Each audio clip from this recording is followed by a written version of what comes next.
광숙 씨는 이런 대접 받을 사람 아닙니다. 다시는 이런 자리 만들지 마십시오. 기어이 박정수의 입에서 공증 이야기까지 나왔다. 정수는 광숙을 남의 재산이나 노리는 여자로 보았던 걸까? 아니면 가족에 대한 보호 본능이었던 걸까?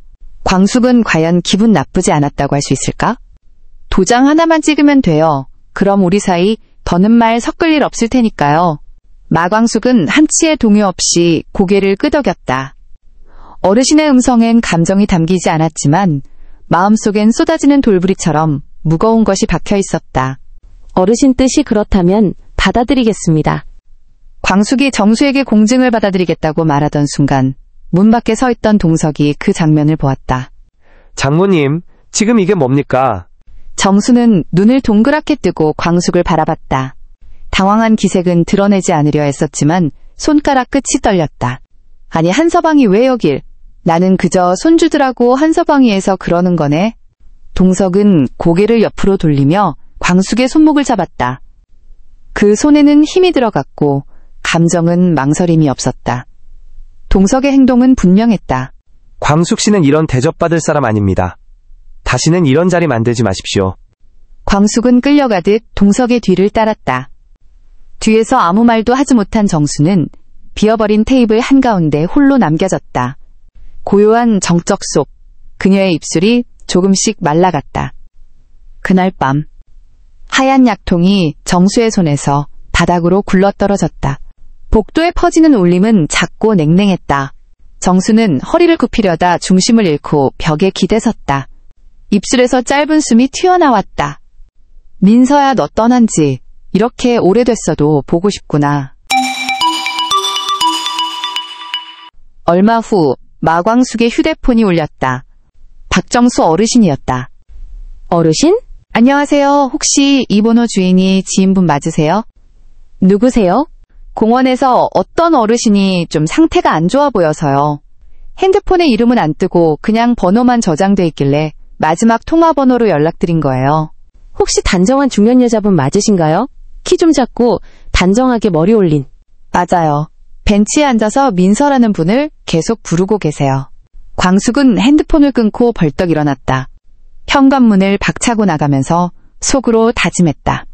어르신, 부디 아무 일 없기를. 늦은 밤, 스산한 공기가 스멀스멀 뺨을 간지럽히는 어느 공원. 가로등 불빛 아래 박정수는 축 처진 어깨로 벤치에 앉아 있었다. 한 손엔 흙 묻은 수첩이, 다른 손엔 무릎담요처럼 끌어안은 낡은 코트가 쥐어져 있었다. 양말은 짝짝이, 발은 덜덜 떨렸다. 광숙은 숨을 몰아쉬며 달려왔다. 주변을 두리번거리던 그녀의 눈이 벤치 아래 힘없이 웅크린 정수를 찾아낸다. 어르신 괜찮으세요? 정수는 천천히 고개를 든다. 두 눈은 이슬에 젖은 듯 흐릿했고 입술은 말라붙어 있었다. 민선이? 광숙의 가슴이 철렁 내려앉았다. 잠시 입술을 깨문 그녀는 고개를 저으며 가까이 다가간다. 아니 어르신, 저 마광숙입니다. 기억 안 나세요? 정수는 그녀를 한참 바라보다가 머쓱한 듯 입꼬리를 씩 올렸다. 하지만 그건 미소도 인사도 아니었다. 아, 미안해요. 내가 몹쓸 꼴을 보였네요. 날짜도 사람 얼굴도 다 흐리네. 광숙은 정수의 손을 덮었다. 그 손끝은 마치 가을 나뭇가지처럼 메마르고 차가웠다. 그녀는 곧바로 정수의 핸드백을 살폈다. 가방 안 깊은 곳에서 약통이 바닥에 굴러떨어졌다.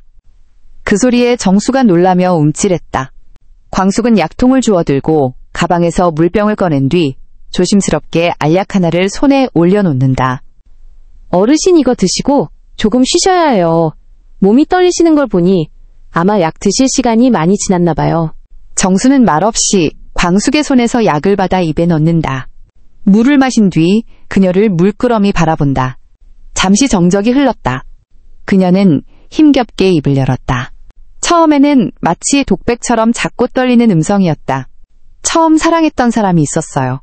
가난했지만 참 따뜻한 사람이었지. 그런데 우리 집안에서 반대했어요. 가난한 남자랑 결혼해선 안 된다고. 눈가의 고인 물기가 멈춰있던 시간처럼 반짝였다. 그 사람은 그 후에 다른 여자를 만났는데 그 여자가 그의 모든 삶을 다 가져갔대. 남은 건 빚이었고 결국 그 사람 쓸쓸하게 죽었다고 들었어요. 이곳은 그 사람과 자주 만났던 곳이에요. 난 그를 그렇게 보낸 것이 나 때문이라고 생각해서 하루에도 몇 번씩 죄책감에 악몽을 꿔요. 광숙은 숨을 멈추고 들었다. 정수의 목소리는 예전보다 얇고 어두웠다. 마치 무너진 기억 위로 고백이 아니라 속죄처럼 흘러나왔다. 그 후론 사람을 잘 안 믿게 됐어요. 내 가족이라 해도요. 내 병이 더 깊어지기 전에 난 내가 믿는 사람들을 최대한 지키고 싶은 거예요. 광숙은 말없이 고개를 끄덕인다. 조심스럽게 정수의 손을 감싸준다. 그 손은 작게 떨렸지만 한동안 놓이지 않았다. 어르신 다음부턴 산책하실 때 저한테 전화 주세요. 같이 나가요. 정수는 조용히 눈을 감았다. 밤 공기는 더욱 차가워졌지만 광숙의 손에 이끌려 정수는 조용히 걸었다. 차 문을 열자 정수는 천천히 허리를 굽히고 조수석에 앉았다. 양손은 꼬깃꼬깃 모여 있었고 입은 작게 떨렸다. 내 딸아이가 당신을 보면 뭐라 할까? 광숙은 조용히 시동을 걸었지만 그녀의 시선은 창밖이 아니라 정수의 마음을 향해 있었다. 저도 이해할 수 있을 것 같아요. 저도 누군가를 잃어본 사람이니까요. 정수는 아무 말이 없었다. 그저 고개를 돌려 창밖을 바라볼 뿐. 눈빛은 흔들리면서도 깊었다. 현관문이 열리는 소리에 집안은 순간 분주해졌다. 왜 할머니? 어디 갔다 오신 거예요? 한결과 한봄이 동시에 뛰쳐나왔다. 정수를 보는 얼굴엔 안도와 놀람이 겹쳐 있었다. 뒤따라 나온 동석의 목소리는 한층 높았다. 장모님, 대체 어디를 다녀오신 거예요? 광숙은 정수의 옆에서 살짝 고개를 끄덕였다. 사실을 아직 모르는 동석을 데리고 부엌으로 들어가 결국 조용히 말했다. 사실 장모님 기억이 조금씩 흔들리고 계세요. 네? 그게 무슨 말이에요? 기억이 흔들리다니요? 장모님께서 알츠하이머에 걸리셨어요. 아니 그걸 어떻게 광숙 씨가? 저도 얼마 전에 알았어요. 어르신이 감추고 계셨던 것 같아요. 그래서 더 조심스럽게 대하려고 한 거고요. 동석은 충격받은 듯 눈을 감았다. 비로소 동석은 알게 되었다. 광숙이 그토록 박정수를 가여워하며 챙겼던 이유를. 동석은 더는 말을 잇지 못했다. 식탁 앞에서 모두가 조용히 지켜보는 가운데 광숙은 조심스레 정수의 맞은편에 앉는다. 정수는 묵묵히 물컵을 만지작거리고 있었다. 눈빛엔 어색함도 경계도 담겨 있었지만 한편으로는 흔들리는 온기도 있었다. 광숙은 모두 있는 자리에서 똑똑하게 정수에게 말을 꺼냈다. 어르신, 저 사람 재산 보고 만나는 그런 얄팍한 인간 아니에요. 그래서 모든 어르신 원하시는 대로 해드릴게요. 공증도, 약속도, 다요. 그러니까 제발 약부터 잘 챙기시고 몸을 돌보세요.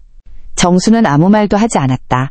하지만 그 손놀림이 멈췄다. 제가 어르신 마음 다 이해한다고는 못하겠어요. 하지만 어르신 혼자 끌어안지 않으셔도 돼요. 조용히 흐르던 시간이 멈춘 듯했다. 식탁 위에 맴도는 공기는 무겁지만 따뜻했다. 그 순간 정적을 깨는 전화벨이 울렸다. 어릴 적부터 함께 어울렸다는 장모님의 친구분이었다. 여보세요? 명숙 어르신? 한서방? 나 정수 친구 명숙인데. 예, 말씀하세요. 정수가 예전에 내게 맡긴 서류가 있어. 근데 오늘은 나를 못 알아보더라. 그 서류 이젠 한서방이 봐야 할 것 같아. 동석은 잠시 말을 잇지 못했다. 그 옆에서 광숙은 정수를 바라봤다. 정수는 여전히 말이 없었지만 그 눈동자 어딘가에서 기억과 감정이 서서히 아주 천천히 되살아나는 기미가 보였다. 며칠 후 한적한 찻집. 창밖에는 비가 조용히 스며들고 있었다. 광숙과 동석은 작은 테이블에 앉아 조용히 기다리고 있었다. 문이 열리자 중년 여성 한 명이 우산을 접으며 들어왔다. 정수의 친구 명숙이었다. 그녀는 조심스럽게 품에서 작은 보석함 하나를 꺼내 건넸다. 정수가 전에 내게 맡긴 거예요. 언젠가 자기가 무슨 일이 생기면 꼭 전해달라고 했어요. 보석함에는 오래된 편지 한 장과 종이봉투, 그리고 반지가 들어있었다. 그 반지는 오래되었지만 단정하게 빛을 머금고 있었다. 정수가 젊었을 때 몰래 혼인신고했던 첫사랑이 있었어요. 가난한 집안 사람이었죠. 하지만 정수 집안에서 무효 처리해버렸고 그 일은 묻혔어요. 광숙은 조용히 숨을 들이켰다. 명숙은 말을 이었다. 잠시 말을 멈춘 그녀는 반지를 손에 쥐었다가 조용히 동석의 손에 올려놓았다. 이 반지는 그 남자가 정수에게 증표를 준 거예요. 정수가 아무도 모르게 간직했던 첫사랑의 마지막 흔적이에요. 광숙의 눈가에 눈물이 맺혔다. 그리고 편지를 펼쳤다. 혹시라도 내가 기억을 완전히 잃고 이기적인 노인이 된다면 그때 나를 가장 따뜻하게 대해준 사람에게 이 편지를 읽히고 싶어. 내가 그 사람을 딸처럼 생각하게 된다면 그건 내 마음이 회복된 증거야. 편지지 위 글씨는 조금씩 흔들렸고 광숙은 떨리는 숨을 쉬며 고개를 깊이 숙였다. 그날 저녁 정수는 단정하게 머리를 빗고 앉아 있었다. 식탁 위에는 차 한 잔과 그 반지가 올려져 있었다. 광숙이 들어오자 정수는 그녀를 바라보며 조용히 입을 열었다. 그간 아무 상관도 없는 날 신경 써줘서 고마웠네. 광숙은 아무 말도 하지 못한 채 조용히 자리에 앉았다. 이건 내가 그대에게 주는 보답일세. 정수는 첫사랑의 반지를 살며시 빼어 광숙의 손바닥에 얹어주었다. 이제부턴 딸이라고 불러도 되겠는가? 광숙은 작게 고개를 끄덕였다. 그녀는 말보다 먼저 눈물이 대답하고 있었다. 누군가의 삶에 늦게 도착했다 해도 그 순간 진심이었다면 그건 누군가의 봄이 될 수 있습니다. 광숙과 한동석의 미래를 응원하신다면 또 박정수의 장밋빛 황혼을 응원하신다면 구독과 좋아요 부탁드려요.